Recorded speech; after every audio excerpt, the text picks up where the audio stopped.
hello, friends. And I want to apologize. It's we were late because we were chatting because I was running a little bit behind. I blame Daniel and Katarina because they're both awesome people that I just lose track of time. So I blame them if they're watching. It's on them. So, but thanks everybody. Hope you're having a great Friday, and welcome to the Page Doing Friday Conversations. We'll kick off with some introductions. Chris, do you want to start us off? I'll start and say my name's Chris Mohan, sometimes YouTuber, sometimes guest on Steve's channel, and I'm here to be told off by Mihir for my terrible medical advice this week.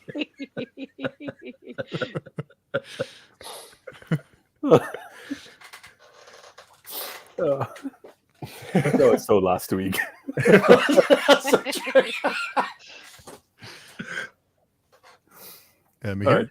Hi everyone. My name's Mihir Wanchu. I'm part of Fantasy Book Critic. Similar to Chris, I get to visit Steve and the wonderful Taylor for the Friday conversations, and frequently hanging out on Steve's page-doing forums as well. And definitely not here to harangue Chris or his really bad medical advice from last week's episode. So you got to check that out. And Mr. Ludlow? Hi, I'm Boo, and that's literally what everyone calls me. Grandma, mom, dad, even back when I had a regular job, everyone at work. And I'm publishing my debut novel in February, and I'm super excited to get to know everyone here.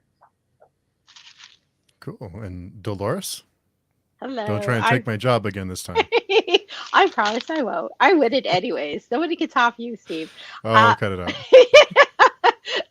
Hello, my name is Dolores. I'm just a fellow book lover, meeting a bunch of other people that love books, talking about books, buying books, figuring out where you can put more books in your house. That's pretty much what I do. So there's never enough space. No, never. That's why you make the space. So, hi, I'm Taylor. I am a co-host of Page Doing with Steve, so you'll see me on these streams quite often, as well as the non-Friday conversation version of Page Doing. My channel is Made Between the Pages, which you can see below, so you can find my content there. And I'm always happy to be here. Taylor, you said that make more space with conviction. You said it with, like, you make space. Yes, you do. This house is small, but I find nooks and crannies. There's books besides these, hidden in corners. I'm like a little book squirrel, they're hidden in little places that you can find. So every turn of the stairs has a time right? to commemorate the event. Right. And then I just pretend that they're not going to have to move across the world ever. And it's totally fine to have that many. Absolutely. And that's fine. It's better to not even think about that until you really have to. Yeah. Oh, that's my goal. Because obviously you've stopped buying. Huh? Obviously you've stopped buying in preparation for the move, Taylor, right? Oh, totally. Tell my husband that. If it helps, Taylor, I have a shipping recommendation for you. Because I had some folks who moved, from here to India, and they literally shipped all of their furniture back to India. So it's really not expensive. So okay, I will be hitting you up when that time comes. Absolutely. I also say this as I sold 40 boxes of books because my wife was like, either the books go or I go. So I'm like, okay, the boxes are going. Well, I haven't reached that moment, that ultimatum yet, but I might. Was there a pause when the question was asked of me here, and how long of a pause? I had to pretend that it was all mental, but the answer came out pretty quick because I was like, that is not going to be happening. Actually, it's funny you say that because my husband did ask me one of those, those hypothetical questions that people ask, and it's a trap. So he was like, if you had to get rid of all of your books or me, what would you do? And of course I paused because I was like, that's a terrible question. And then he was like, you paused. So I'm unhappy with that answer. I'm like, don't ask questions you don't want the answer to. That's exactly it. Or you don't want to hear pregnant pauses at that moment for those questions. Right. All right. Honey, I love you, but I'm obsessed with those books. Yeah. Right. The "I love you, but" never goes well. Well, it's like they always say, Don't if put you have a the but in sentence there. with a but, everything comes Yeah. before the but is irrelevant to the next statement, you know? So I want to say hi to Shad and Khat. Thanks for coming by, and our friends Aaron and Hey, Carl. Lots Shad. of familiar faces. Layla, Hey, Layla. Evening. Skylar. Hey, Skylar. Anonymous. Lots of friends tonight. Mhm. Robin, Robin's in. Wow. Shaichu reads. Hey, That's Deidre. that's a cool name. It's a cool nickname. Yeah. Go check out Deidre's channel. Shade Tree Reads. She's hilarious. Recommend it. And Dolores, I have a question for you. What's your favorite Pokemon? Oh, that's so tough.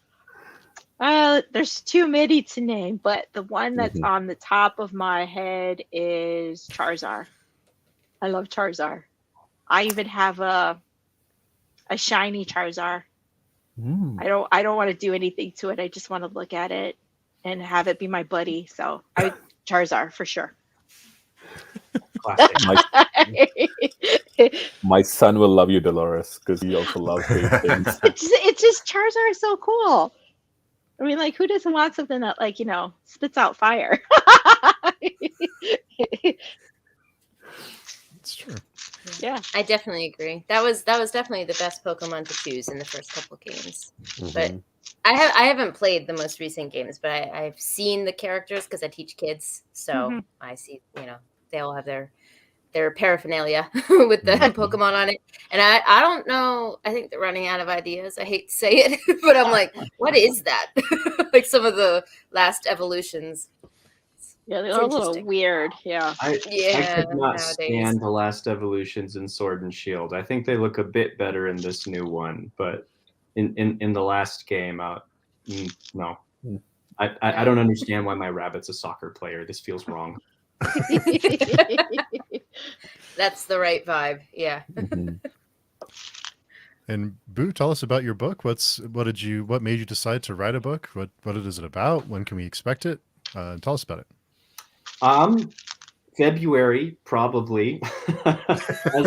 This is my debut novel and the very first time I've self-published. So like a significant, I would say an unfortunate amount of this process has been me going, oh, it takes that long to get something done. Okay, guess we're pushing things back a little bit. That's fine. We'll work with this. But yeah, I think the earliest book that I remember reading is Sea of Trolls. Nancy Farmer maybe is the author. I don't remember off the top of my head, but like I've been obsessed with reading since then, and since a lot of readers, that eventually turned into writing. And finding a agent was awful, and eventually I was like, I don't think I actually need an agent. I should just give this a try myself.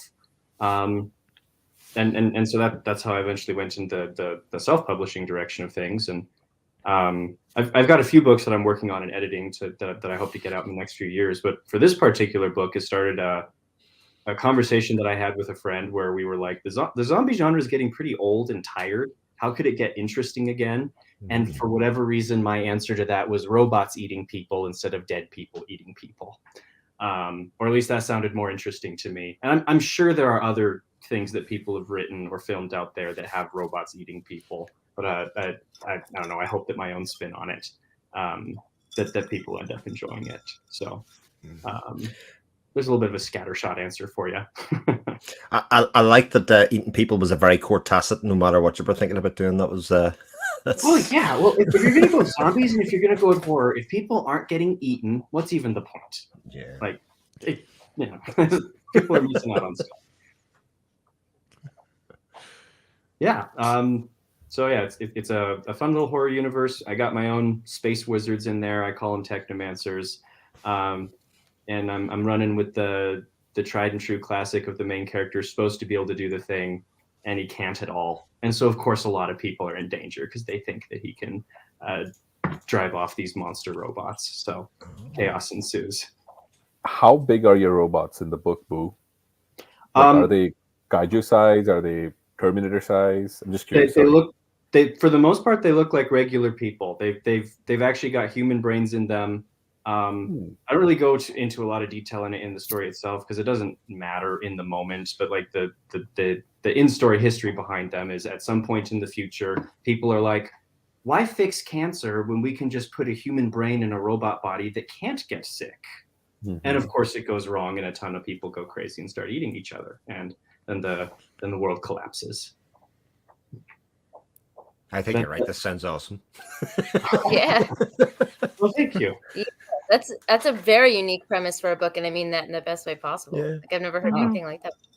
I appreciate that. Thank you. The for me, one of the hardest things so far has been figuring out marketing and advertising. People are like, "What's your book about?" And I'm like, "Well, I freaking wrote the thing. I don't know how to condense 150,000 words down to a log line."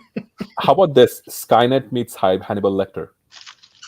Oh, I love that. Was fun. Okay, I'm hiring you to be my marketing director. I just thought, Damn it! Mihir, I should have went first. He's coming through with the one-liners, you know. That was beautiful. I love that description. How many books are in your series? Do you know? I have 3 planned out, and I'm going to try Okay. really hard to keep it to a trilogy. Okay. And Have you got a name yet, Boo? The first book is called the name that I'd been running with the whole time I was writing it is Robot Cannibal Apocalypse, and I love that name. But all of my writing group and all the people that I've shared the name with were like, it's a bit campy. You can do it as the series name, but not as the book name. And I was like, okay, that makes sense. I accept that. So the book itself is called The Failed Technomancer. I like the first one.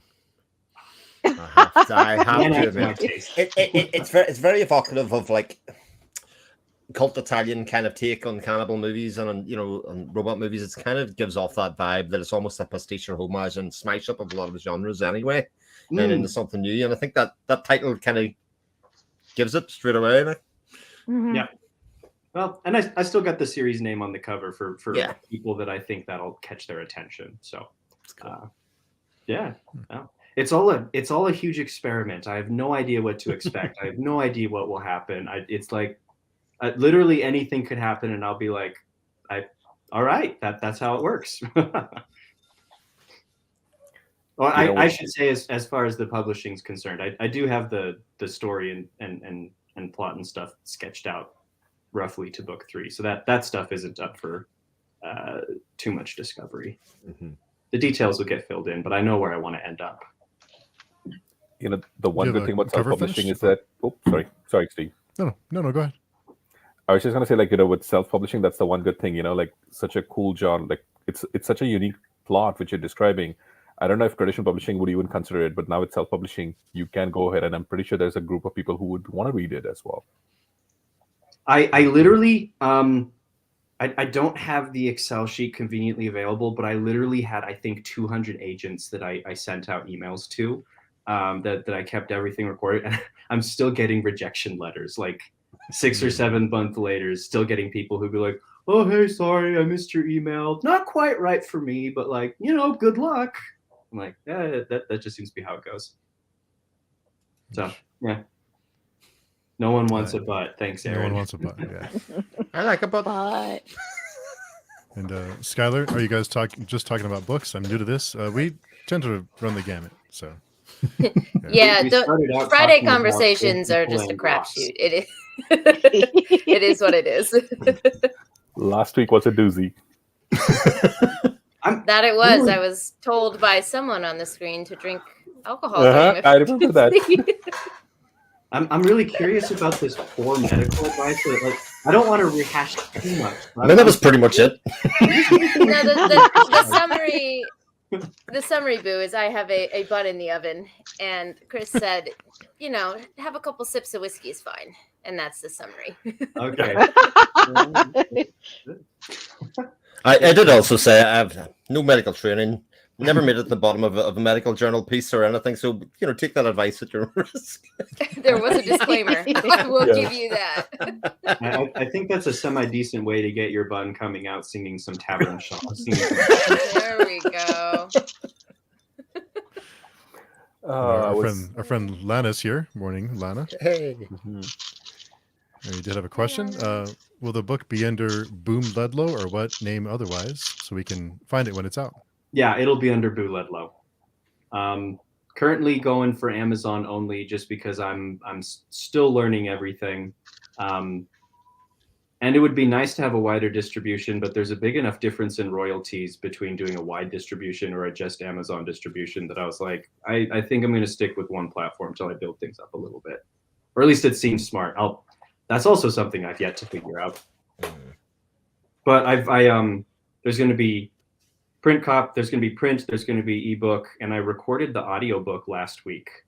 I got, actually, you can, here's my audio booth. You can't really see it very well because, oh wow, it's a little portable audio booth right there that did everything myself and sent it off to a brother-in-law who does audio stuff, has been studying it at college, and like, wow, I didn't realize how much work recording audio lines was. My throat was sore all week long, even with starting up with voice warming up and stuff. Like,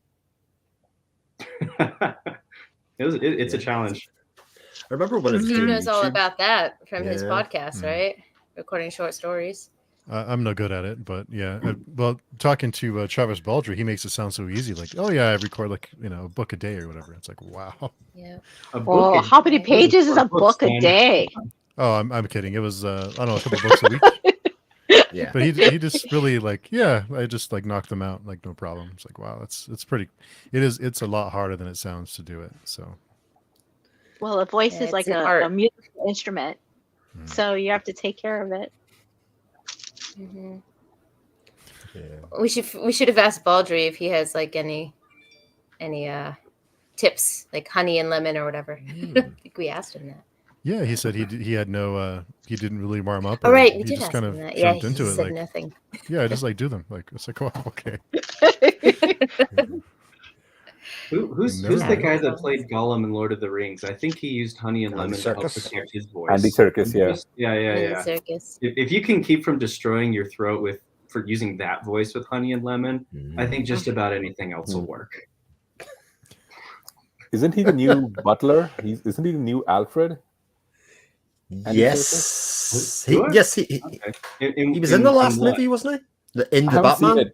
I haven't seen it, but it's not the Cedric Diggory Batman. What's his actual name? No. Robert Pattinson? Yeah. Or Pattinson, as they like to call him now. Pattinson, whatever. Yeah. That was not a sentence I ever expected to hear. The Cedric Diggory Batman. I like that. Crossover. We didn't really Yeah, but he didn't say like Twilight either, right? We know that Twilight Batman. Which is worse, Cedric Diggory Batman or Edward Cullen Batman? Define what's the parameters? The same ring. Yeah, what's the parameters of worse? Like Cedric Diggory is actually going to be a nice Batman. It'll probably help people in the day as well. That's a fair point. Yeah. You might be hitting different demographics anyway. Yeah, it's true.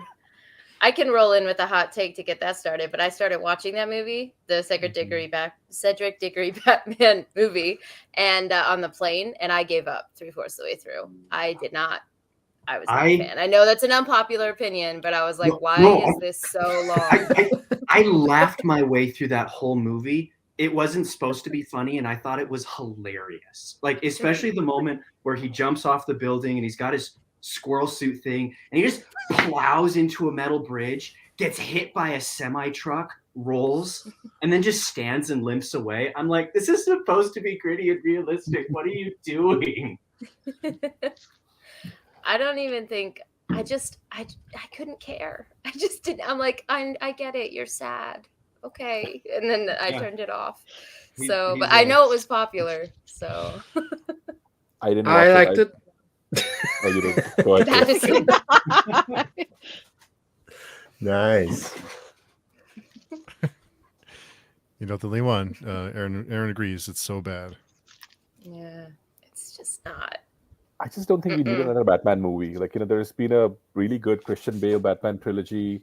There was, again, not to go into the whole Snyderverse things, but there's Ben Affleck's Batman, which is a decent Batman compared to that universe. We really don't need a new Batman all over again. It's like Batman it's done to death. I feel like, he should be now rested and he should be brought in for like, group projects, but not for like as a solo project. Like, how many times do you see his poor parents die? I know. It's fine. I know. That's a very unpopular opinion, but it's No, I was going to say people might pull out the pitchforks for this, but I feel kind of the same way about Spider-Man.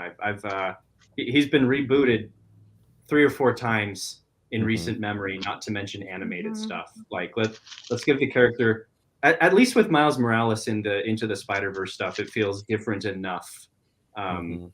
Still Spider-Man, still a little close, but yeah. Do we need another film of that, though? I mean, it was cool and fresh because it was cool and fresh, but when you do a sequel to the cool and fresh, it's not cool and fresh anymore. It's like, I don't know. But that might be a good question for the group, though. Oh, sorry, Chris, did you want to say No, I was going to go ahead. No. Go ahead, Taylor. Okay. Which is like, I'm sick of seeing the same shit over and over again. Okay. Not just from Marvel and DC and all that. But like, even as someone who has a Lord of the Rings tattoo, for God's sake, I was not excited about Rings of Power because I'm like, Lord of the Rings have been done to death. I just am not excited for this media. So I'm curious if you guys, if there's something, whether it be obscure or a popular series, either way, what do you want to see on the big screen? What do you wish and hope for? If we take for granted that it'll be made well, let's imagine it's made well. What would you want to see? Joe Abercrombie's First Law, just because it's fun and it can be made a little bit cheaper. It doesn't have dragons. It doesn't need extra magic. I think and plus it has a decent amount of fan base that it will be behind. Plus there's so many cool lines, right? So many people will just love, or Mark Lawrence's books, like Mark Lawrence's, the books of the Ancestor trilogy with Grey Sister and all of that. That'll be, murder nuns, a girl wanting to become like a cool warrior, and ice just approachingly. I think that gets my vote. Absolutely. The Book of the Ancestor, Mark Lawrence's battle scene. When I was reading them, I was like, I'm reading a movie. This needs to be on the screen and directed well. Yes. Absolutely. I second that. Of the stuff I'm looking at on my list, I actually think Jim Butcher's Aeronaut Windlass could genuinely turn into something really solid. Like it's got elements of stuff that would make it probably easy to pitch to a studio because you'd be like, oh, it's kind of got an arcane, not exactly, but like kind of gritty fantasy feel to it. And they'd be like, oh, the kids love that, but it's still fresh enough and different enough that you could still make something genuinely interesting in it. Straddles both sides just a little bit, I think. I still don't think epic fantasy has really been done well. I mean, Lord of the Rings is its own thing, but that kind of magic wielding and sort of thing is not really saturated in certainly the movie or TV world in the same way. Like Lord of the Rings, sort of that high fantasy, which is the tribes and the elves and the that kind of thing. But that kind of real magic wielder and power thing, like it doesn't even come across. And I think it's one of the problems with the Wheel of Time series. You still don't even get a sense of it, and is that these magic wielders can literally blast everything in front of them or have control of the whole world around them. Yeah, I still think there's room for it to go. Taylor, I want to cheat just because I see behind you another trilogy which I really love, the Lycaeus trilogy. I think that would make a great TV show. That would make like really great TV just for 3 whole epic seasons. And plus it does, and never mind, it's a spoiler, so I won't talk about it. There's like a huge spoiler in it, which I can't tell.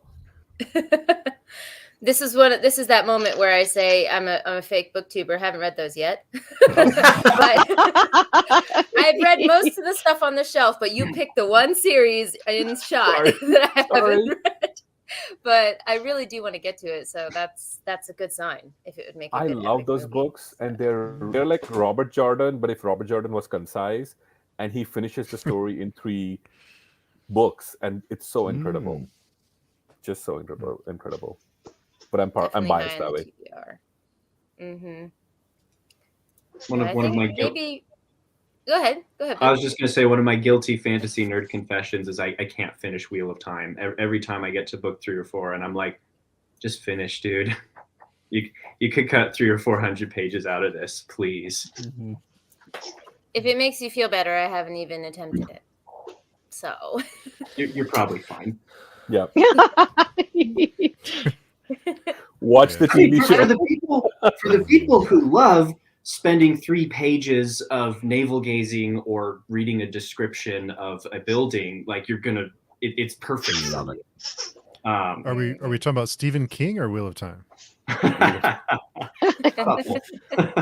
Sorry, I couldn't help it. I'm hurt. I am hurt. Like, I totally agree in one hand and totally disagree in the other.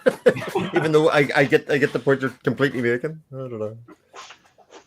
And just want to say hi to my friend Lady Jane Books. Thanks for coming by, Jane. I'm sorry, Taylor. No. It's just saying, to answer my own question, 2 come to mind. One is like, if I imagine a big epic, like Hollywood does big battle scenes, I would say Evan Winters' Rage of Dragons, because there's so much battle in that. I feel like it would really lend itself to that avenue. But I would say, just in general, to be adapted, the Greenbone Saga, if it's done well. Ooh, yeah. Because it's got so many twisty turns. I think no one talk about subverting expectations. I think there would be a lot of things that would shock people, and it would be a great trilogy. So that final book is phenomenal. So. Yep. Fonda Lee just hurts you in the best way possible. I'm still hurting. I finished it like a year ago. It's so good. And also she's a black belt herself, so her like dueling scenes are fantastic. Again, like reading a movie scene. So what about you, Dolores? What's your series that you'd like to see adapted? I would like, I know Ender's Game, there's that particular movie, but I would love to see the other books in this series to come to a movie screen near me. Because sometimes when you read books, you're trying to like visualize what these creatures look like, and you're like, okay, I kind of see it this way, and I just would love to see somebody else's take and rendition of what they thought some of the characters looked like or how they were perceived. So I would like to see Ender's Game, past Ender's Game, because I mean there's quite a few books in that series. I'd get very excited for a Speaker of the Dead movie. I know, that's the one I would love to see, because it's like, how do you picture these creatures, and they're living on a planet, and it was strange, and I'm like, I would love to just see how it would all play out, because you can only, like, you can imagine it, but it's like, I'd want to see it like live action in front of me. So I'd also like Speaker of the Dead specifically more than the others, because I definitely read that series attached to Ender a lot more than the other characters. And you get unfortunately, a lot of the sequel Ender books start focusing on periphery characters a lot more than him. And you get a bit more of him in Speaker for the Dead than the follow-up ones. Yeah, and it's true. Like, they start to focus on Bean and whatnot. But yeah, the Speaker of the Dead was just, I don't know, it was kind of like whoosh. Like, I still to this day think about it and try to like figure out what it all meant. So yeah, that would be my choice. The interesting one for me is when they remake, or they do make 40K, Warhammer 40K, that series is going to be really hard not to be ridiculous. You know, it's going to be really hard to play it straight enough, but also fun enough without it tipping over the edge to being, look at the size of this armor. How can anybody walk in this stuff? Or, you know, they're supposed to fly in this. Like, what is happening here? It's going to be very, very hard to straddle that, you know. But there's some really cool stories, and the tribe aspect and all that is really fascinating in that world, and it could be awesome. If they get the tone right, it could be really amazing. I got a friend that got into Warhammer not that long ago, and I was very surprised to learn from him at how much depth of story and world building there is in this wargaming hobby. He's definitely the guy. He describes it as his plastic crack. He's got a whole room dedicated to minifigures that he paints, and then spends too much time talking to friends about, there's a really interesting story about this particular one. Dude, I don't need a 2-hour description of one book, but thank you. And Aaron asked, anyone watched the interview with the vampire show? Pretty good. Now they're doing Mayfair Witches. I haven't seen that. I've heard mixed things, but hope to check it out eventually. Anyone else watch that one? I No. don't think it's available here yet. There was some talk about it a while ago why it's not here, but I don't think it is available yet. Not that that would stop anybody watching it, but still. I still remember the original movie with Tom Cruise and Brad Pitt. Brad Pitt. Mhm. Yeah, and that was kind of badly done. Well, not badly, it was just okay. So, plus vampires after True Blood, I don't really want to. I don't know if you guys are tired of vampires, but I think after watching True Blood, I was like, I'm done and dusted with vampires. Most vampires I'm bored of, but Taika Waititi brought me back with What We Do in the Shadows. That's Mostly almost like a because you different make it genre, about right? anything funny, and I don't care how tired the stuff in it is used. If I'm laughing, I'm having a good time. Mhm. I don't know. Buffy for life.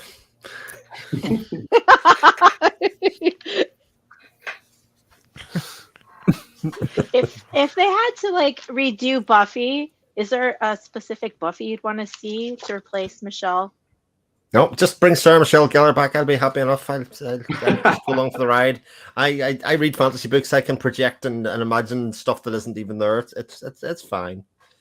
I could just get them to do more of that with exactly the same characters. Like even 20 years later, those characters all grown up could be amazing. Mm-hmm. Could be so much fun. Skylar asked, have any of you all watched the show Wynonna Earp? I really liked it. Only got 4 seasons though. I haven't seen that one. Never even heard of it, to be honest. I've kind of heard of it, but I've never seen it. It's like a Western. Yeah, kind of a spin on it. Carlos, hoping the Dark Tower series goes well. I didn't It know might there be was too going to be a difficult. Dark Tower series. When did that get announced? Not only is there going to be a Dark Tower series, but Mike Flanagan is doing the Dark Tower Yeah. series, which is by far and away the most exciting part of that announcement. Stephen King finally gave him the rights because it's Mike Flanagan. Mike Flanagan, yeah. Mike Flanagan did Midnight Mass. Am I getting that right? He did indeed, yeah. Haunted Okay. the whole house This could as be well. pretty fun then. I think Midnight Mass is one of the greatest things I've seen about the past 5-10 years. I just think it's utterly phenomenal. And his first line, is like he wants to adapt it as the books are. Like, Yeah. the gunslinger is chasing the man in black across the desert landscape. That's his opening scheme. So I'm like, okay, that guy knows what he's doing. Yeah, that could be amazing. I know this is not going to go over well, but I don't think you can adapt the Dark Tower. I don't think Flanagan can do it either. Why do you say that, Steve? I think it's too bonkers to adapt. You'd have to really water it down. You'd have to make some major changes. It can be adapted. I just think you'd have to make a lot of changes. If you don't mind, when you say it's too bonkers to adapt, are there any particular elements that you're thinking of? I'm just curious. It would be spoiler territory, but it's the 4th book. Oh, okay, that's fair. But like that's what people said about the Lord of the Rings before Lord of the Rings was made, right? Like because they did the animated movie back in the 70s, and then every time people like Lord of the Rings cannot be made because it's just so bad. I mean, I'm not doubting you, but I'm also saying like maybe we can give Mike Flanagan a chance. Worst case scenario, we'll be like, oh, yep, it just flamed and it was too bad. But maybe he might surprise us. I'm just desperately wishing because I want more content than not Westeros and not Rings of Power. I just want something else different than that. There's so many other worlds to be explored for sure. Yeah. Yeah. HBO just thinks that fantasy is just George R. R. Martin. That's it. No more fantasy. It's just George R. R. Martin and the world he has created. So that's why. And Game of Thrones isn't very fantasy either. Like there are certainly fantastical elements to it. Like it's almost like one of those things. I've got this show and I'm going to put dragons in it, and therefore that sort of makes it fantasy. Just by virtue of having dragons in it. And to me, that's not enough. Well, you mentioned the cartoon version of Lord of the Rings and stuff. I think fantasy has yet to be. Well, I would say Lord of the Rings trilogy is one of the only times where it took itself seriously, and therefore other people took it seriously. Was actually invested in and made a believable world. Whereas, not that animated is lesser, but it's not viewed as adult as much as, live adaptation would be. So I think taking itself seriously is something fantasy really hasn't done outside of, Westeros or, Tolkien's world. So, and it would take a lot of investment. I know, just talking about big names, Brando Sando, has talked about Mistborn, and there's talks and all of that, but that's going to take a lot to make that adaptation feel not campy.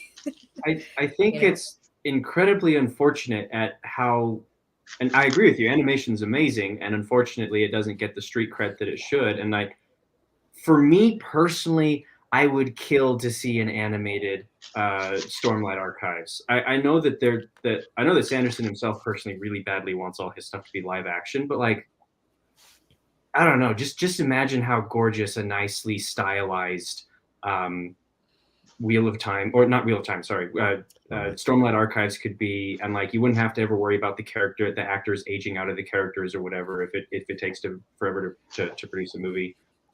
All the fantastical elements would fit in so easily without risking feeling campy or hokey or being like, oh, that terrible CGI. Oh no, what happened? I think there needs to be more mega epic and animated. If Avatar can get cred though for being sort of live action simile but animated, then Stormlight can do it as well. It just takes a lot of money. But not everyone's got the pockets of James Cameron. Yeah. But if Mistborn is widely successful, there's a pretty decent chance. I mean, I think Mistborn has that gritty world that people like. I think what a lot of people like about Westeros, I'm imagining, or what I've heard from people, is that it's dark and gritty and doesn't feel like fantasy. So I think marketing wise, Mistborn might be good because it's a dark, desolate, place, which seems kind of sad. But yeah, it has a bit for everybody as well because there's romance in it, there's magic in it, there's mystery in it, there's it kind of ticks a lot of boxes from a lot of genres rather than just being one specific thing. Plus, it's also it's a cool thing, right? Like the Dark Lord won. That's the tag of the first Mistborn book. 1,000 years later, the Dark Lord has won. What happens next? That's what the premise is. Right. Plus, a heist is a pretty easy story to get just about anyone into. Yeah. I'm always down for a heist. Yeah. Yeah. But I mean, I've already said this hot take a million times on my channel, but I think Era 2 is better than Era 1. So I think that the heist characters in Era 1 are not for me. I don't like their group dynamic. I love Wax and Wayne to death. We'll always read Era 2 over Era 1. I'm with you. Thank there. God I'm not alone. That's rare usually. I just about died. I loved the first. They're all really good, but I just loved the first book in Era 1. I loved Miles as a villain. I loved Wayne was hilarious. I thought it was a beautiful evolution of a world that I already loved.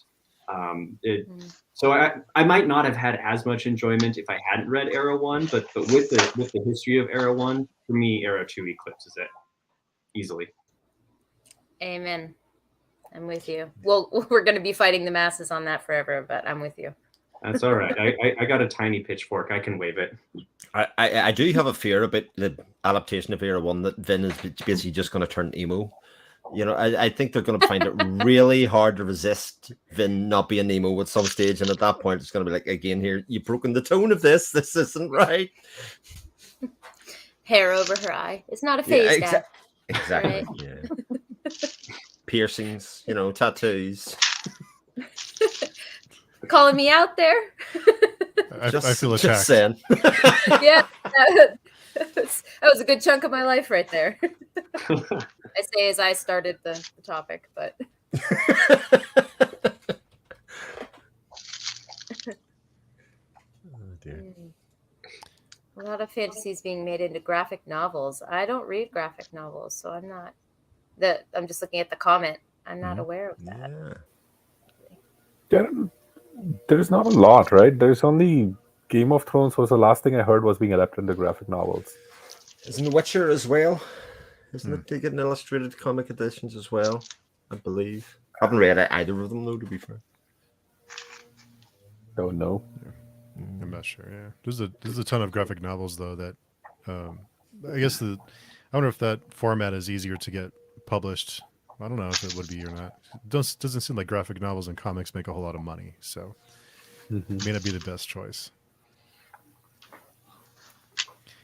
But before we went live, the backstage, there was some talk over about you all bonded about rocks. I didn't catch the whole conversation, but I'll let Boo take this first because it was himself that brought it up. We were talking about strange things that relatives collect, and how much of a hassle that can be when they got to move or pass on. And of course, I immediately thought of my grandma, who obviously I love to death, but she has a literal tonnage of just rocks. Just rocks, meaning they're not geodes, they're not agates, they're not the fancy rocks that a lot of people get excited about. They're literally just rocks that she found in her backyard or that she put in her suitcase while on vacation, collected over the decades. And like, you know, someday we'd love her. Well, she wouldn't love to live forever. You know, she's old and not very comfortable, but we know it's not going to happen. She's going to pass eventually. And then what do? You feel bad throwing away grandma's rocks, but you don't want to fill your house with grandma's rocks. Rocks are unheavy and unwieldy. A relative that liked to turn rocks into bees. Yeah, that's true. So I said, like, you'll find this hard to believe, but my mother-in-law is also a rock collector. And she had so many rocks that we started collecting them for and housing them in our house. And in fact, it was when I was moving my my office around about a year ago, I realized that I had literally a chest, wooden chest full of rocks. And I said, can we actually just get rid of these? Like, I mean, they have literally sat underneath my desk for about the past 4 or 5 years, and she's not painting bees or ladybirds or anything on them anymore. Can we just say that we lost the rocks? Well, depending on how nice that chest is, what you really should do is go bury it somewhere, and then with your will, have a little treasure map. And then everyone finds the rocks, and they're like, what? What are you doing, Chris? Yeah. Bury the rocks, but bury something with them. Like, just like something, I don't know, something like a little bit of interest that somebody will go, what is this in 100 years, and go, like an old book. But it actually has no meaning. Yeah, like giving them Eye of the World. And the last book, and none of them in between. Like, I think you're probably doing somebody a big favor there. Oh, that would be the most confusing thing to find. Yeah, wouldn't it be good? Somebody would be trying to make sense of why would somebody do this, though. There has to be a reason why somebody would bury all these rocks with these 2 books. The question, though, Boo, is can your grandmother tell you where she got them at this point, or has it just amassed into one big collection? Like, you know, is she like, oh, I got that one when I was in France, and that one when I, you know, went on a hiking trip? Or she says that she knows where they're not officially labeled or categorized anything. She'll tell you that she knows where you got them, but like after talking about 5 gray rocks in a row that look exactly the same, you start to wonder how well she actually is able to recognize them, or whether or not she's just, you know, remembering and deciding that this rock is this memory today. It's actually really adorable. Are you a rock collector, Dolores? You collect rocks? You know what? I do like to collect I'm sorry, rocks. Steve, just your delivery of that. Well, 'cause I do, dot, but dot, I'm not rocks. gonna have I know, but I'm not gonna have as many rocks as Boo's grandma. Like, I have a couple. They're like pretty, and they sort of talk to you like, "Take me home. I'm so pretty. You'll love me." So I do have rocks, but not like a lot of rocks. Not yet, at least. Not yet. No, just during the conversation, I just see this big grin on your face, like you can relate somehow. So I thought maybe you're one of those. Yeah, maybe you have rocks. Yeah, I do. I have some rocks. I actually gave away one of the rocks. I wanted to keep it, but so I'm going to tell you my story. I was at the park one day, and someone had painted this really cool rock with like little minions on it, and it said, here, love this rock, and you can share it and tag it on Twitter or whatever. So I found it, and I didn't want to give it away. I wanted to keep it, but we ended up, myself and my boyfriend, we gave it to somebody else at one of our raves. And so I have no idea where this rock is, but it's floating out there somewhere with some other raver. But it was just cool looking. You know what? I have a picture of it. I'll post it on the Page Chewy page on the forum. So you could see this rock because it was really a pretty rock. So that's my rock story. Did they ask for the rock or did you give them the rock? No, it was like you're supposed to share the rock with other people, and you can like take pictures of it and tag it so you can kind of see where it's like progress, because I guess the artist behind these painted rocks like shares rocks all over the place. And it was just a really weird place in the park. It was next to the park sign. And I'm like, what is that? Should I touch it? What is it? I mean, what if it's somebody's rock? I don't want to take somebody's rock. And I ended up taking the rock, but I did share it, so it had a good ending. So, but I will post a picture of the rock. Are you sure that wasn't one of those like prank things that somebody brings a rock and says, "Well, tell the story made, this rock has made it all the way from China and is now in its 70th person," and they give it to you saying it's very valuable and you've got to pass it on, and they just created this whole thing, right? You just never know, right? This goes back to the whole like philosophy. I've been reading about philosophy about Descartes and his idea of, is this real? Is this not real? How do I know that there's a God? Is there an evil demon that's putting these thoughts in my head? I was just like, where does this philosopher get this weird stuff from? It was just so, how do I know about this rock? Is it really true? Is this not my senses like messing with me? Like that really isn't a rock? I don't know. It's just real strange thing. Sorry, I've been having these philosophical like discussions in my head lately. Like, what?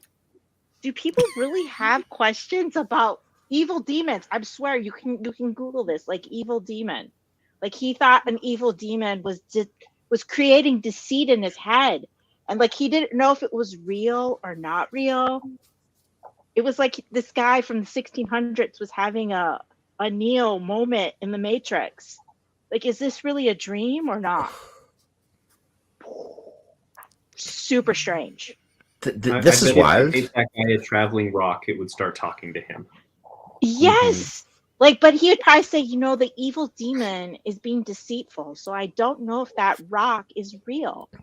Like, my senses might be deceiving me.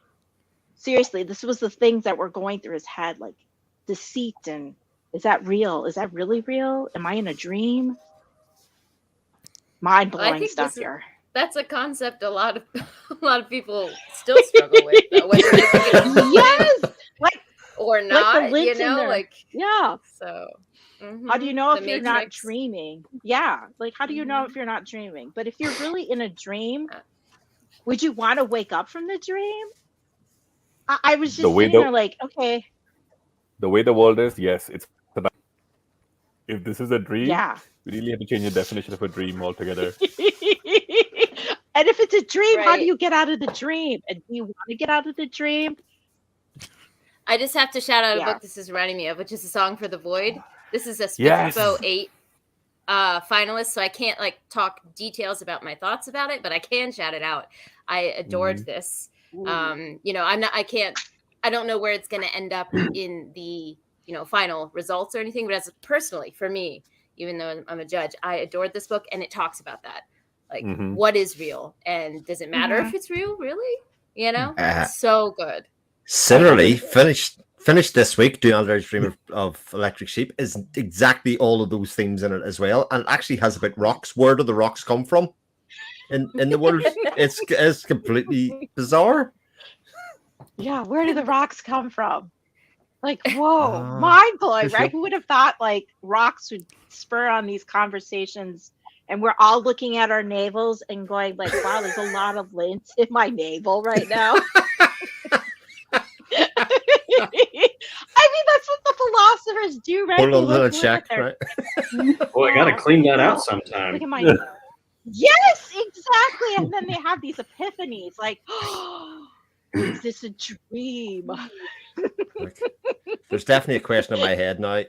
Are the five of you actually real? I only ever tune in at the same time on a Friday night and see the same faces. Like maybe they don't exist outside of this sphere and time. I mean, I hate to break it to you, Chris, but literally everyone here is being simulated by an AI. Like you're just talking to yourself. Chat GPT seems to be able to do everything right now. This is definitely a possibility at this stage. Now we're getting I had into a friend who territory. asked GPT to write him a story, a 6-page short story. Literally every paragraph said the exact same thing, but worded differently. And after reading through that thing, I was like, I'm not nearly as scared of this crap as everyone else is. It's not as smart as people think. Sure, admittedly, that was one example, but like, Yeah, so far. Well, I also do think, like, I have thoughts on this. If your writing can't beat a program at this stage, and even for the next 5 years, how good a writer are you really? You know, if there's not inherent value in your craft, if you think, like, I haven't read your book, Boo, but I'm sure you spent a lot of time crafting, thinking about it, changing it, you know, manipulate, molding it. You know, it goes through multiple iterations. And literally, you're telling me that an AI program is going to be able to do in one draft, or otherwise something that's like even tangibly good. It just doesn't seem. Oh yeah, I'm absolutely with you there. If your writing is on a level where an AI is matching you currently, you probably, I think you said this already, but you basically think like a robot, and I don't think it's gonna catch a lot of positive attention anyway. Yeah. And the same thing goes for the art as well. I know a lot of artists, etc., are very worried about this, but again, if you're making covers for a living and it just looks like an AI, then it's not doing its job, which was to stand out and catch the eye anyway. If it looks like something else, it's not, you know, it's not inherently doing what it was set out to do. Sure, you can pick color schemes that work and do all of that kind of stuff, but, you know, I feel Felix Ortiz cover stands out. Well, and like, you know, miles, it looks like Felix Ortiz cover, you know. And it depends on how much work you're willing to put into it, but like, sure, you can put some text into a program and have it spit out a cover for you, but like, I mean, depending on the person you hire can do market research for you, can make sure that you're gonna fit everything properly, is going to make sure that the font on the book's going to look good, that the organization of the text is going to be good, et cetera, et cetera, et cetera. Like that's so much more than just getting a weird looking kind of pretty picture spat out in a few seconds. It's definitely worth the value, and I think people forget about that. Humans are always going to be able to offer a service that a computer can't. I completely agree. So I'll just offer like a slightly different narrative with this. I'm not negating any of what you have told, because you know that the human tendency for art is going to be unmatched. But what I think the AIs and people who are looking for profits are going for is they're going for quick bucks. They're going for something which can be made cheap, easy, just be slapped on. And a lot of artists, and just to give Felix's example, Felix is a fantastic artist. You know, he's a lovely person. He's a fantastic artist. Think of him as he's a friend. But he's also on the expensive side, right? Like, so let's just say if I were to write a book, literally, if I didn't know Felix and I were to write a book, I probably couldn't afford him, which is not to say that that's a bad thing. That's a good thing for him, because he's making a living, which he needs to be. And so I think what these people who are making these AIs are going for is they're going for something like, so people who want to buy something for like $30, $40, $50 can probably keep on getting it. That's what they're going for. Maybe 10 years down the line, maybe AIs can become even. And of course, that's the eventual question, right? What happens when AIs become, like, Skynet becomes activated? So that's the kind of thing which I hope never happens. But generally speaking, I think that's what these people who are making these programs are going for, just to kind of make money. That's all there is to it. I mean, somebody somewhere had a genuine intent, but right now it's being generated like, how much can we push it until it starts making money for us? That's, I think, what they're going for. They don't really care about the artist. They don't really care for the art. They're just there to make a quick buck. You're completely right, and because it's so focused on the quick buck, at least in my opinion, that actually protects the artists, because like you're basically creating a completely different market at that point for the people who want a legit artist and who want the work that a legit artist can do. If they can afford it, they're going to go pay for that, and they're going to recognize that what you get out of an AI generator, I mean, you're getting $50 out of an AI generator. We'll see how far that goes for you, but like it's just two completely different kinds of services. What on our recent page doing with Baldry, I don't know if this is what Steve is going to bring up, but he had a really interesting point about this, which is that people are trying to make a quick buck or make art quicker, where he's saying take those ideas and put them towards something where it should be made quicker. which is not art. So art should take time. It's a process. It has a lot involved with it. So he made a really good point of take those skills and make a program artists can use rather than a program to replace artists, which I thought was a really interesting take on that. Somebody I had can't a take meme credit for on it, but somebody had a meme on Twitter, which was like, in the olden movies, the idea was that you would make AIs or robots would be made so that the menial work could be taken care of by them, and people could do what they wanted, which is focus on art or what they want to do. But now people are creating these things to kind of create art, but they won't still do it for the menial task. They still want you to do all of them, and so that's kind of just I don't know. It was really funny on Twitter. I'm probably not paraphrasing it well enough. Yeah, when you think of a lot of 50s sci-fi when they were making that kind of stuff, it was all home automation. The kind of tasks that you didn't want to do at the house, which is ironing, washing dishes, all of that kind of stuff would be done by robots or home helps. And then you could lounge about and do it. Yeah, exactly right. Whereas, automation is probably doing something very different, I'd say, in modern society in a lot of aspects. But I think the human element and the creativity element or the skill element, like think of anybody's jobs in this room. Think of how many years training went into it, and you start the job and you work in the job for 5 years. You're a completely different operator and professional in that area. So actually having skills is one thing, but actually having experience and reflection and all that kind of stuff comes into it. And I don't think a computer, certainly at this stage, is at that stage where it can approximate that growth. This is all making me think of the rise of AI chess. Watched a really interesting little documentary on that a little while ago of computers being able to play chess scared people in that community for a few decades. There were even a few computers that won like worldwide grand tournaments at times. But no matter, or at least to my memory, I'm not an expert on this, but like no matter how good the computer was, it still never could think outside the box like a human could. They're only capable with working with whatever they exactly have. They can't create novelty, which is always going to be the realm of human experience. Or at least I don't think we're going to get to the point where a computer can truly be. I don't think it's possible to get a computer truly uniquely creative. It can only work with what it's already programmed with, or whatever's been already plugged into it. There was the example of in gaming terms. So OpenAI was, or still is, a program that they made to approximate playing online computer games, right? And what they used to wheel it out every year and say, this is a new iteration of this, and they would put increasingly hard challenges against it. So they would get some high-level players, etc., to play against it in isolation, and they would stomp it. And the things that were beating it on was kind of reaction time, that kind of thing, the things that computers can do and approximate much faster. But it stopped one year when they actually put it against one of the top 25 teams in the world of people that play together a lot.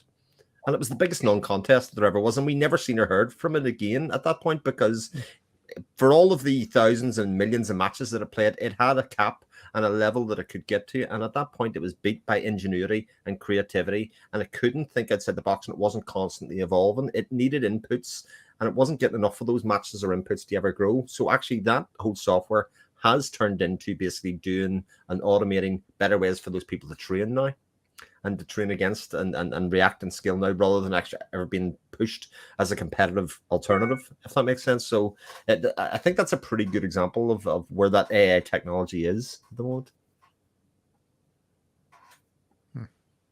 But does it learn? Does it learn by itself? Does it learn on its own? Like when it fails, does it get better?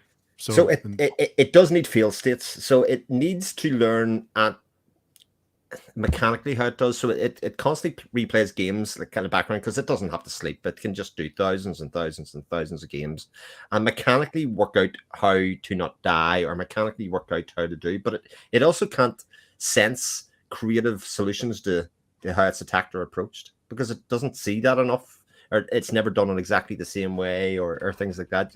It can only do what its inputs and its fields are, and there isn't enough of that. And that game already is like that, if that makes sense.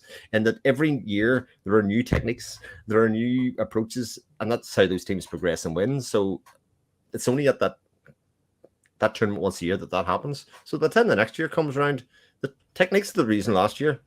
Everybody can beat those. Like it's not just the top players in the world can beat. Everybody's seen at that stage, etc. So it hasn't got the creativity or the ingenuity to create or from nothing, and therefore will always be behind the curve. This talk's really making me think about the Dune universe, and as absolutely bonkers as a lot of that is, I think Frank Herbert really hit the nail on the head that the dangers of relying entirely on computers or in a modern sense AI or whatever, and also the human capacity to totally overcome, and how if we use that as a supporting tool, like you were mentioning with the with the training stuff there, then it can really, to an interesting and exciting level, maximize human achievement.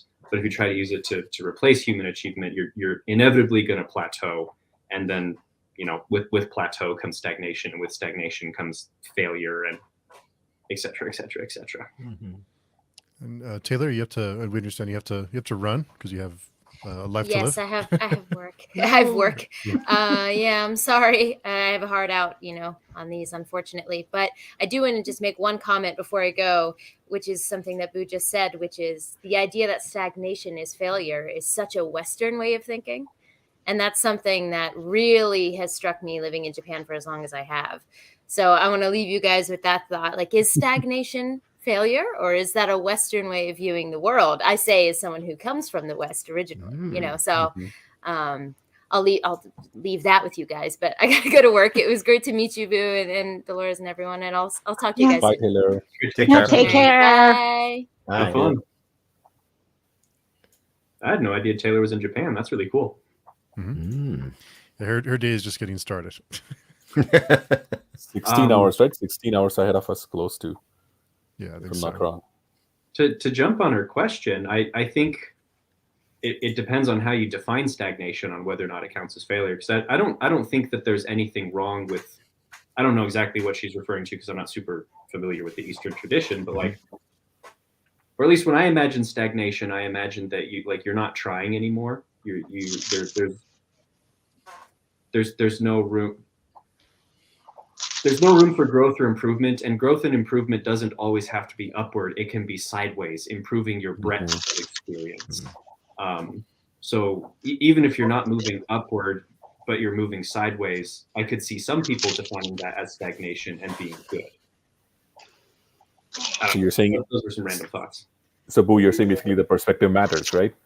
Yeah. It's all about perspective. There's a fascinating thing about Hindu mythology, and sorry to go on this tangent, but which kind of talks about this whole concept of stagnation, because in Hindu mythology, the way it works is that everybody's lives, we are all reincarnating, right? We are constantly reincarnating, and they give this cycle of reincarnation. And so in that case, looking at the world population, all of us are stagnating, right? Because we haven't, the population keeps increasing, which technically means that the souls aren't escaping the whole life, birth, and death cycle. But if enough souls escape, that's when that's what the concept of nirvana comes in, because the hope is that the soul escapes this cycle and then achieves nirvana, which is where, I don't know what exists or where it's supposed to be, but that's there. So stagnation in that sense could also mean that, you are alive, but are you truly stagnating? See, the dog agrees. I was just checking. Sorry, it was my alarm. It's my security system. Oh, I can tell your security system is very passionate about this topic. Oh, they are. They are very passionate about it. They will bark at anything that upsets their world. Like, stagnation, how dare you? Yeah. I know, but I mean, the stagnation, is it like coming from destruction, or is it just like what what you think of as stagnation, right? It's just a plateau. But some people like to just be at that plateau, right? Like, they're content where they're at. They don't strive to want to go to that next level, right? And I don't know if that's where they're comfortable, then that's where they're comfortable, right? But maybe, I guess, in the West, we're always trying to one up each other, or we want to be, if you're not first, you're last, right? Like Ricky Bobby says. So maybe it is a total cultural thing, right? Like we shouldn't be stagnant. We should be constantly trying to evolve and go up. But I kind of like your point, Boo, that maybe it's not about going up, but like expanding, with like a horizontal way, right? Like really becoming an expert at it, and not necessarily just being like a jack of all trades, right? You just keep jumping up, but like really understanding what it is that you're talking about. So I don't know. That's my 2 cents. It's a sort of generational thing, I think, because it's.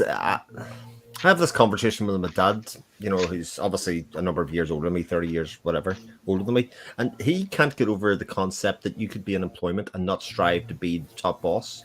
He just can't get around that idea.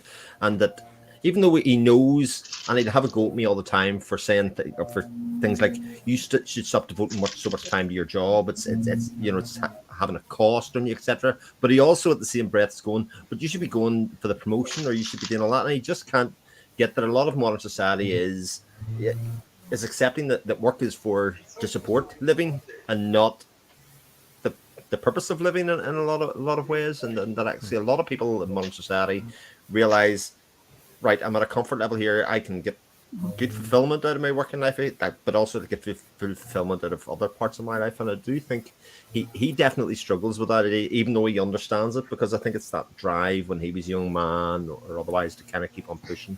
Mainly because I would say the opportunities for learning, the opportunities for advancement when he was a younger man just weren't there in the same levels that maybe many of us have. It's a definitely very cultural thing as well. We have this lot back in India as well when I was growing up, because like you mentioned, Chris, there's very little opportunities and there's a lot more people. So it was that you had to strive because you can. I feel like you can only afford, or stagnation can be afforded when there is a society where scarcity is rare in itself. Because if there's scarcity all around, then stagnation is actually detrimental to your survival, so as to speak. Damn it, Taylor left such an interesting point. I know.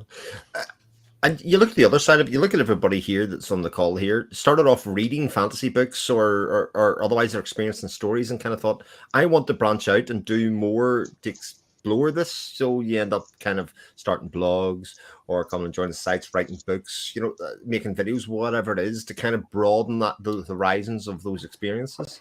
And so you learn new skills to do that. You do your self-improvement in that way. And I think that's probably what Boo was talking about when he's talking about diversification and widening your experiences rather than necessarily going up. There's a lot more, or at least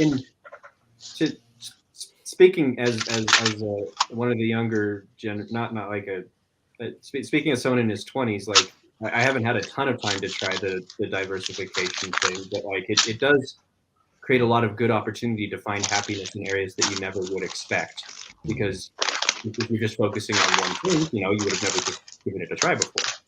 Like a few years ago, never in my life would I have thought I'd have been reaching out to people and making contacts and ending up getting invited by Steve to come something like this and meeting strange and interesting people all over the place, just from reaching out to someone and saying, hey, I've got a book, you want to talk about it? I didn't even know a world like that was out there, and now my view's been broadened a lot, and that's still in a small area, because books and literature and stuff is still a fairly specific part of life for a lot of people. It's still fairly narrow. There's still so much more broadening that you can do. I don't think I had a specific point there. You just made me think a little bit. I work a lot in career advice and life planning and that kind of stuff, working a lot of education as I do. And I often tell my own story, which was when I was, pre-28, 29, when I would say, when I was a male who really was about as useful to the world as a flat pancake. In a lot of ways, didn't know what you wanted to do. But I up to that point, I could have told you pretty clearly what I thought my skill set was, or what I could not do, rather than projecting that the other way and saying what I could do. And one of the things that I had said to myself, a very short list of things that I definitely couldn't do, and one of them was teaching. And I was forced into a situation where I had no other choice but to earn a living by going in and trying teaching. And really from the moment I went and put myself in that position, I went, I actually completely have the skill set for this. But before that, all you can see were the negative facets of my personality, or what you thought were the negative aspects of that job, or otherwise that meant you couldn't do it. But actually, practically, I could do it, and actually found I was quite good at it. So I often say that to people as well. We often have very poor perspective of who we are. Often other people in the room will have much better perspective. So it's only by pushing yourself into those areas outside of stagnation that you ever find and explore things about yourself. But I think that's something that Western culture especially seems to be very fascinated by, is this kind of personal growth, or trying to find hidden talents or whatever it is. And there's good versions of that, and there's bad versions of that. There's the healthy, you're trying to explore, you're trying to learn, and then there's the unhealthy, you're burning yourself out, you're constantly burning the midnight oil, you're hurting yourself from putting in too many hours into things and never having enough. You gotta figure out how to. I don't care which culture you're coming from. You got to figure out how to have a healthy balance in the goals that you're pursuing. Mm-hmm. You do.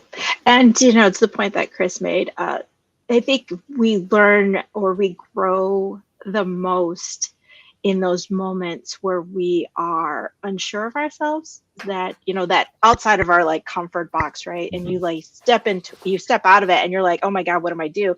And sometimes when you're just thrown into the fire, you realize you know what, I can do this.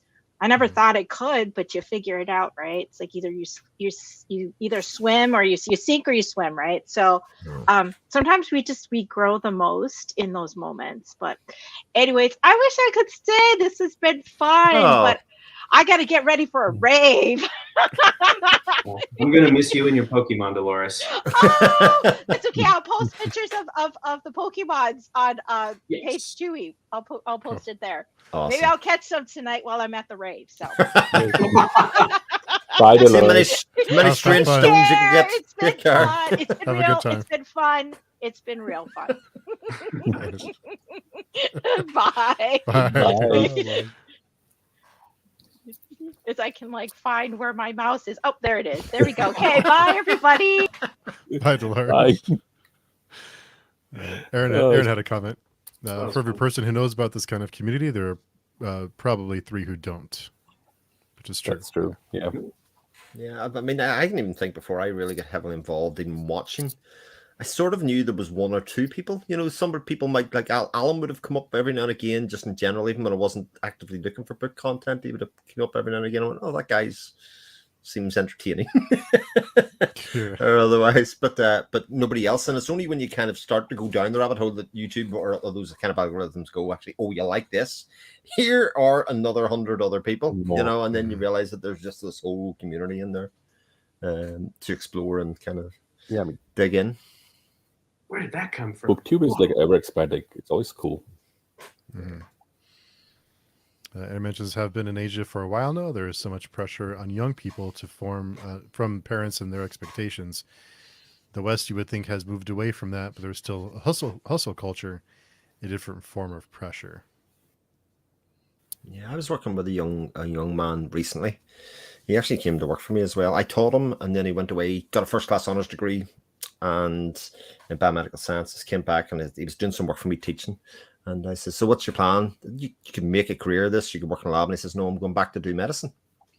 And I said, oh, I didn't know you wanted to be a doctor. And he says, well, I'm not really sure I do, but my parents moved and emigrated here to give me the best opportunities in education. And I feel I owe it to them to at least try and do it so they can achieve that for them.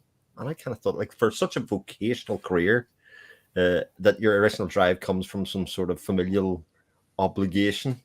Or otherwise, and I do understand, but I also thought there's such a cultural difference from many other people that I would know and grew up around. But very interesting. And that situation you described is definitely a very difficult one to manage, because if your parents sacrificed a lot to get you there and help you make more of your life than they did, you're definitely and I'm not trying to say either direction is right. Some parents will have the right idea. Some parents won't have the right idea. It's going to be different for every unique situation. But regardless, you would feel a lot of pressure and have a hard time, at least justifying to them not going with what they recommend when they did so many sacrifices for you. I'm probably the walking stereotype of this. My mom was a doctor. Guess what? Me and my sister became. I'll give you 2 guesses. And Not a that's doctor. what happens in South Asian. Yeah, not a doctor, right? That's literally what happens in South Asian or Indian families. It's like your parents, if they're going to be engineers or doctors, guess what? And my mom was really cool about it. She did subtle ways of coercion, and now I recognize that as young kids because she used to take us to her hospitals and be like, "This is so much fun," and we were like 7 and 5. We were like, "Yes, this is so much fun." And she's like, she used to discuss cases with us, and I thought, and she's of course presented in such a way that it was like a Sherlockian, game where you have to think of like, if this is wrong or this is going on, what do you think is wrong and so that. So, yeah, I think we were rightfully brainwashed, but it's okay. I don't think I could do anything else better than what I'm doing right now. And my sister's definitely gone after my mother, so she's the brainy one, and I'm the black sheep. That's how I like to put it. It's fun being the black sheep, though, Mihir. It's Somebody's got to do it, right? PL is here in the PL's in the chat. Hey, PL. Yeah, Aaron had a comment. Yes, Chris, I've heard that a few times. The immigrant story often notes that experience.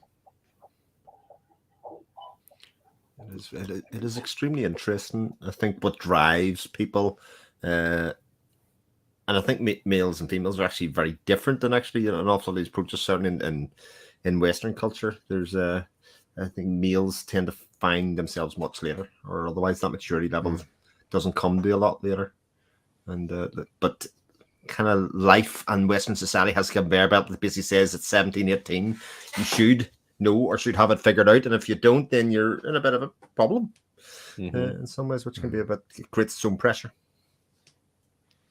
Aaron said, not a parent, but like to believe in most cases it comes from a good place, wanting the best.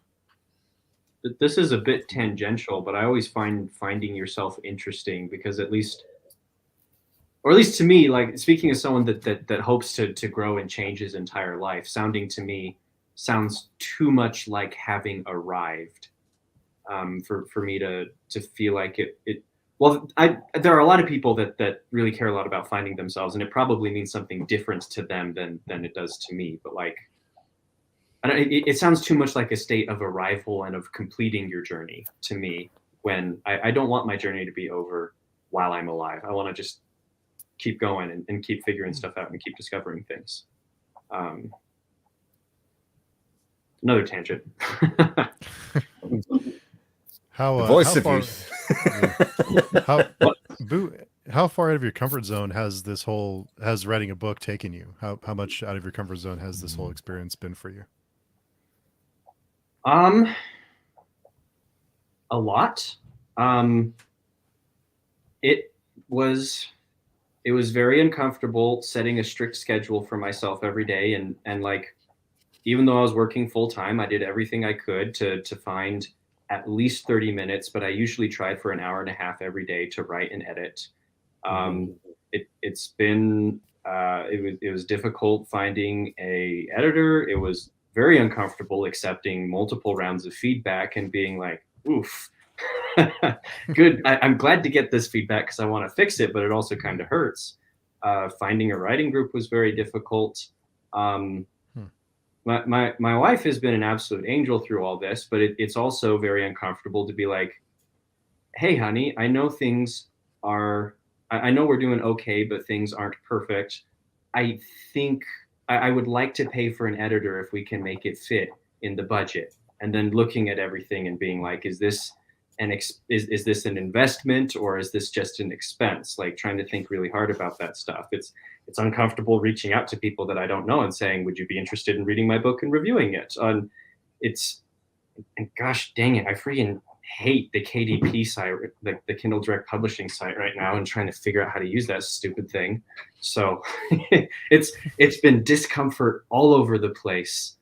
And there have been multiple times where I stopped and was like, maybe I should just find an agent, just throw in the towel in that regard. And usually after giving myself a little bit of time to cool down, it'll come back to like, no, you've got this far, you've pushed yourself this hard, like, it's worth it. It's worth it. It's really worth it. And maybe I'm waxing a little bit too much of a sermon here, but for anyone who's listening, whatever you're doing, it's worth it. You know, whatever your goal is, and even if you don't hit the goal, just trying and doing your best and learning something and growing, it's worth it. So, sorry, you're not looking for a TED Talk tonight, but there's my Pretty good one though. That was good. thanks. That was pretty good. Yeah, I think there's a lot to be said, even journey outside of destination. I don't even mean journey before destination, because I think actually if you do a lot of the steps correctly and do it for the right reasons and be persistent with it and patient with it, that actually the destination is achievable for sure for an awful lot of people. You know, take your lumps, etc., and learn from them. But yeah. And speaking as someone whose father is an entrepreneur, something I learned from him is that, yeah, the journey is often more important than the destination. But once you hit the destination, really, it's just a launching point for your next journey. In a lot of cases, like he's started multiple businesses. Some of them have succeeded, some of them have failed. But like, regardless of what the end point is, it's a nice spot for you to stop and take a breather for a little bit. Now you move off in another direction and try something else. Which as a kid seemed absolutely exhausting to me. And I did not enjoy thinking about life being like that. But as an adult, I'm like, I think I should have paid a lot more attention to him. He had a few things figured out that I need to figure out myself. And Mihir, I understand you're about to turn into a pumpkin. So I'm gonna let you go for anyone wanting to connect with you. Where's the best place to find you? That would be on Fantasy Book Critic at Fantasy Book Crit on Twitter. You can email us at fantasybookcriticblog@gmail.com. You can, bug me on Steve's forums, or you can bug me over here. But I'm not bugging me. You can just always say hello. I like to think I'm very friendly and would always love to talk more about books. See, Steve knows me so well. No, Mihir's like the nicest. That's funny because he's like the nicest person. So, yeah, bug him all you want. It was really nice meeting you and getting to know you. This has been fun. You as well, Boo. Lovely to meet you. Pleasure, Mihir. Bye, Chris. See you later, Thank you soon. Take care. Bye, Steve. Aaron had an interesting comment. I'll always remember my 80-year-old grandmother telling me, "I don't know who I am." I think it's probably. I mean, I think most people would probably say that. I don't know if we ever really know. We're always evolving and changing and learning and, moving on, doing something. I think Aaron's grandma sounds like she admitting that you don't have it figured out is the beginning of having things figured out. I used to look at my parents, I'm sure many other people did, and kind of look at them at a certain age and go, they have all the answers. They must do, because, they seem knowledgeable, they seem smart, all of that kind of stuff. And it's only when you realize their age at the same time that you go, like, just finding your way every day and making mistakes and learning from them and doing the same things I did probably when I was 12 years old. It's still, you just get more used to it maybe as you get older and accept the process for what it is. Yeah, a big part of growing up is being comfortable with failure and moving on with it, and not needing. I mean, it's good to get help, but not always needing someone to pick you up and get you going again. Yeah. It's a lot. So, Boo, in your writing journey, what's the thing you've learned most about yourself through the whole process? What's your takeaway, your biggest takeaway about you, about Boo? I need a schedule or I won't get anything done. It doesn't have to be a super specific schedule, but if I don't tell myself, if I don't tell myself I'm going to do this from this time to this time, then I'm going to struggle being productive. But just giving myself a schedule drastically improves how much I accomplish in a day. So that. And part of that is habit and working on actually following schedules. But another part of it is just, if I know what I'm doing, then I'll get it done. If I don't know what I'm doing, then I'll play way too much Civilization. Which Civilization do you play the most? I play Civ 6. Civ 5, no, Civ 3 was the one that got me into the series. I didn't like 4. I really liked 5. And I'm not going to lie, I bounced off of Civ 6 when I first gave it a try, came back a few months later. And once I figured out all the mechanics, I was like, you know what? I think this is pretty good. I'm willing to keep going with this. I'm of a certain vintage that fell in love with Civ 1. Yeah. That and Populous were very much dominated both my time. I think my dad played Civ 1, and he's the reason I got into the series, because I remember watching him play it growing up. But by the time I was able to comprehend what he was doing, he was playing Civ 3.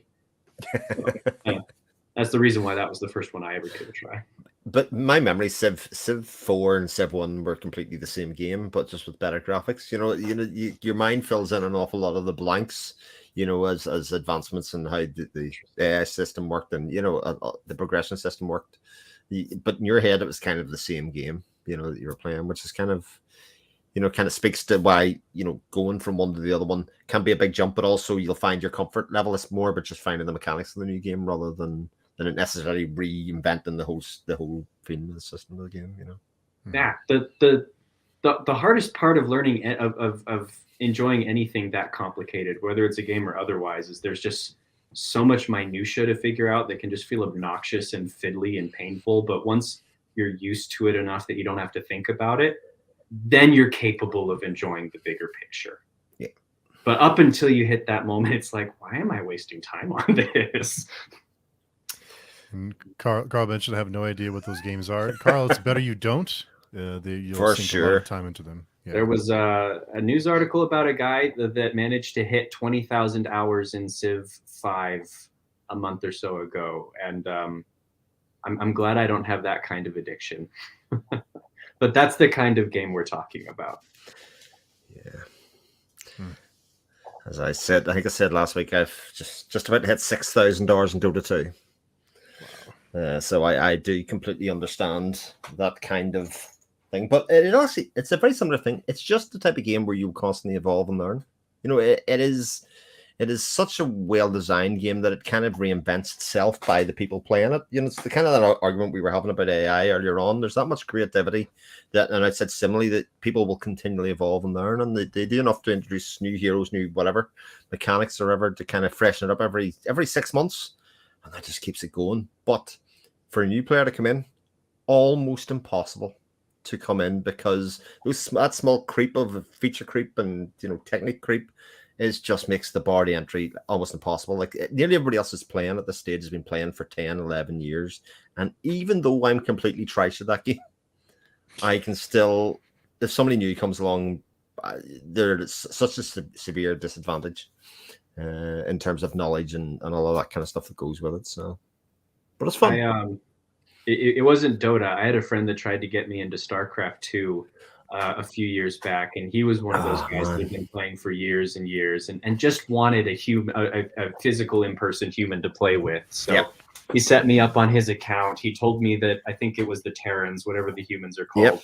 That's correct.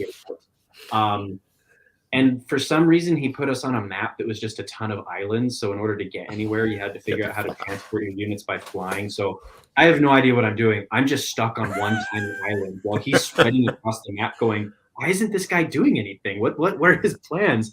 And I just get swamped in like 20 minutes. And that was enough to entirely kill this experience for me. I never went back.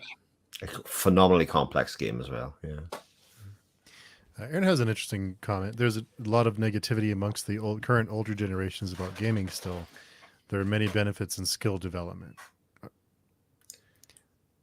Gaming has definitely hit a point that my grandparents never would have possibly imagined when they learned that people are making a living off of streaming games and YouTube and stuff like that. Like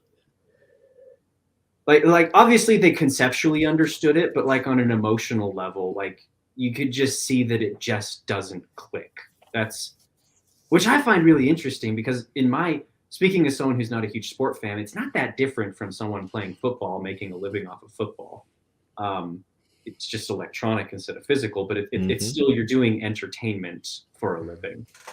But Aaron is right that there are, well, yeah. If you strive to become really good at something, that involves a skill set. Often that will involve some form of discipline, which is a good thing to be able to develop and apply to any aspect of your life. Yeah, I think the great untold thing about gaming is how valuable a social aspect that it brings. I know my parents totally maligned on the fact that I had gaming as a hobby or as an interest, and even when my nephew, came along behind him, they would constantly bemoan the amount of time or effort that he would spend online playing games. And especially, but it was only when COVID hit that I was able to point out to them that he probably had much better social connections because of gaming than most people had in normal life. When that was taken away from most of people, their whole system of living fell apart when they couldn't engage with their neighbors, with their friends, with their work colleagues. But actually, for those of us that gamed quite heavily, it was work as normal. In fact, for most of us, we had more time to interact and socialize with each other. And actually, I think about the friends that I have gaming that still have like phenomenally good friends of mine who are, most of them are 20 years my junior, actually, as it turns out, but who have flown over to visit me, in big group, to see and catch up and do all that thing. When I didn't appear for 6 months, to reach out and contact to make sure you're okay. We probably know each other better than an awful lot of other people know them within the family, because you're in constant contact and you're just checking in with people all the time. And very rarely is gaming of that level a solitary experience the way that the older generation imagined that it is. And for me at my age, it's very much a communal thing now rather than a competition thing or an enjoyment thing. It's very much I'm getting the enjoyment out of being with other people and being with my friends, in a lot of ways. That's really cool. Yeah, it is. Personally, I haven't found that sort of community thing from any online game. For me, my gaming community has largely come through TTRPGs. Like when I was a tween, a big part of my socialization and learning how to interact with other people was through Dungeons and Dragons, and that just stayed with me throughout my entire life. But Dungeons and Dragons is a phenomenally social game. Like, and at its core, it's a game that doesn't exist with a community. Yeah. So you have to be social to play it. Yeah, for sure. I wasn't at the time.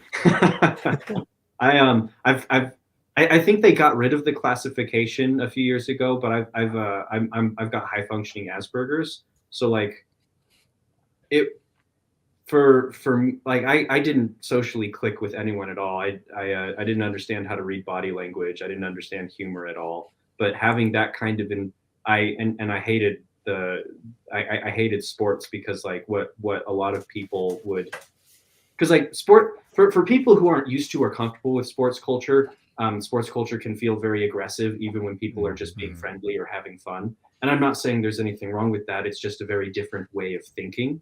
But RPGs provided the structure that I needed to be able to understand what was going on and to be comfortable enough that I could start figuring out what people meant based on the tone of voice that they used or their body language and stuff. And it was also a very open type of environment to be able to ask people what they meant by that or to clarify without them feeling without people feeling as awkward, because like we are playing characters, so people kind of expect that you're going to need clarification every once in a while. It was I think it was kind of a genius move on my mom's part to encourage me to do that, because I don't think I definitely wouldn't be able to hold up a conversation like we're doing right now if it wasn't for experiences like that. I find that fascinating because I would be sort of high functional Asperger's as well. But you're right, and this idea that you can learn behavior like that is something that's often missed in that. And I think it goes back to what I was saying earlier on, the person who I thought I was and actually was able to grow and adapt, because I mean, I would say Asperger's gives you a certain skill set to be able to do that as well, if you know what I mean. But actually you're constantly evolving and being able to do that is something that's like totally fascinating to me. Because I just, people look at me and I'm sure they'd look at you and go, but how, like people that I went to school with go, I don't recognize you as a person because I've just changed so much from being schooled. They just have no concept of who I am now. And I would say the same thing, like who I was 10, 20 years ago is like, it may as well be another life because you learn and grow, and all of the skills that you didn't have, you now can do. Yeah, no, you're right. And then it also leads to funny little stuff. My wife loves to tease me because she is a very emotive person, and she enjoys it when people are very expressive with their emotions. And people who are on the spectrum still feel emotion. They just don't always express it. They might find something funny and they'll just smile even if they think it's hilarious. And she'll be like, "Show me." I'm like, I'm trying. Yeah. I've got better at that as I've got older, for sure. You know, you're nearly accentuating things because I know it's for the other person. It's not even for me. Yeah, it's something you learn to do. And it's also an endurance that you build up, because like I know when I was younger, I just get exhausted. So I actually took a nap before this because I was like, talking to people makes me tired. I need to cool my brain down before I have 2 hours with strangers. Like I need to make sure I'm prepared for this. I feel seen, too. It's so interesting, but especially because you kind of do this regularly, otherwise people assume one thing, but actually don't realize the toll it takes. Like one thing that's gets commented to me all the time is the fact that I constantly nod along when somebody's speaking. Mm-hmm. I was totally unaware, but it is also a self-condition to let somebody know that I am listening. You know, it's like my way of non-verbal communication to let somebody know that is an interaction that's happening. So I was like, that's interesting. Do other people not do that? I do that all the time, I think. Yeah. Yeah. Kind of like an acknowledgement of that you're paying attention. Yeah, for sure. I hear you. You get my head waggle. Just sit here like this and go like that. Yeah, nodding dogs, indeed. Aaron commented a lot of research on females on the spectrum suggests learned and mimic behavior is common. It's fascinating.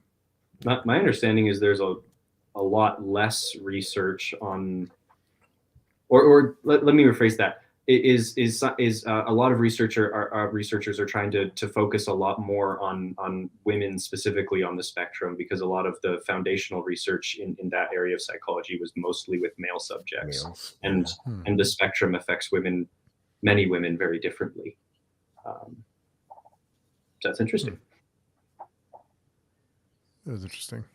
It will never not be fascinating to me because just you live your life and these things happen to you, but then when you realize that other people do it as well, it kind of doesn't really, or that only a certain percentage of the world does it the same as you do. I think that bit kind of goes, right, okay, because like I'm sure you're the same. You sort of figure out a lot of this in your own way. You know, you kind of go, right, okay, so that works, or that doesn't work, or that person was angry with me when I did that, and you know that kind of thing that you do. And then it gets even more complicated when you go, why do people respond differently to the same thing? Come on, guys, give me some consistency. For sure, really, yeah. It has been nice though with accessing wider communities through the internet and stuff to be able to learn that there are. It really doesn't matter what kind of person you are. You're going to find at least a handful of people out there who are maybe even uncomfortably similar to you. Yeah, I say that to my kids all the time because they're 13, 14. They're starting to think about future steps, etc. And they're at the moment they're very worried. Obviously, peers at this stage is very important to them, and they're like, I don't like any of my friends. They're not like me. Blah blah blah. They kind of go this thing, and they're saying, well, what happens when I grow up? You know, what's going to happen? I just like, you will go to university, all things being well. There will be people like you. You will just find your tribe at some stage. It'll be like very slowly. You will look across the room and realize, that person who I ignored for maybe the first 3 months actually is the person that's my tribe. And, you know, the social norms that go with it, like the popular or they all disappear at that stage. Mm-hmm. And you're looking for the people and you gravitate to the people that are like you. And I certainly find that, and, you know, very good friends for life and some not so good friends because I tend to have terrible ability to work in friendships. That's my terrible thing. I'm just an awful friend for most of the part, especially in real life. just the worst. Because there are long periods where I just don't get me bothered with people at all. I don't really need it, and it's a bit of a hassle, or you know, whatever that is. I'm also going to give you the benefit of the doubt because maintaining friendships as an adult can be miserable. Once everyone gets their own lives, and especially once kids are in the picture, it's like, do I have time to have friends? I don't know. That's so true. Yeah, Aaron mentions you do. I found mine in 6th from college. Still friends over 20 years later. Yeah, that's cool. I think we're pretty lucky. We have friends that we don't speak for months sometimes, like at all. And then we'll just out of the blue say, hey, you want to go to dinner? And it's like we never skipped a beat. I mean, it's just, we all understand we have stuff, jobs and lives and kids and everything else. And it's just whenever we can make time, we can make time, and then we cherish it. But other than that, it's, you know, easygoing and if you can't make it, or then it's no big deal. And in my experience, the friends that you can just hook into again without missing a beat like that are also the friends that you can, or usually if you can just reconnect with a friend instantly like that, they're also the kind of person that if you really need someone, they're going to be there for you. If you're in trouble for some reason, like they're willing to drop stuff for you because they care that much. And those are definitely the people you want to keep forever. Yeah. But I do worry sometimes, but it's hard though to keep up with everything. So not always easy to make time for everyone and for yourself. So the time always flies by, but I look up and we're over an hour and 40 minutes. But before we go, Chris, will you tell us where the best place to find you is? You can find me on my YouTube channel at my name.